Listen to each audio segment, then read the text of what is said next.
मुझे समझ में नहीं आ रहा कि आपको मुझ में इतनी बुराइयां क्यों नजर आने लग गई हैं। पहले तो मैं आपको ऐसे ही पसंद थी,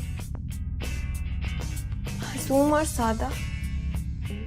मुझे ऐसा लग रहा है कि हम करीब होने के बजाय दूर होते जा रहे हैं। कभी ना कभी तो अक्ल आनी थी। सारी उम्र इस गलतफहमी में मुब्तला तो नहीं रह सकता। मैं जब से यहाँ आई तुम मेरे लिए बहुत इम्पोर्टेंट, बहुत ज्यादा।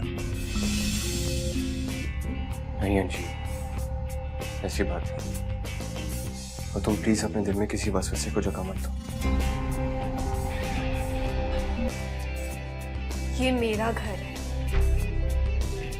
और आज़र भी मेरा शौहर है। मैंने तुम्हें पहचानने में कितनी बड़ी गलती कर दी है। क्योंकि तुम बहुत बेवकूफ हो और इसी बेवकूफी की वजह से आज तुम अपना सब कुछ खोने जा रही हो।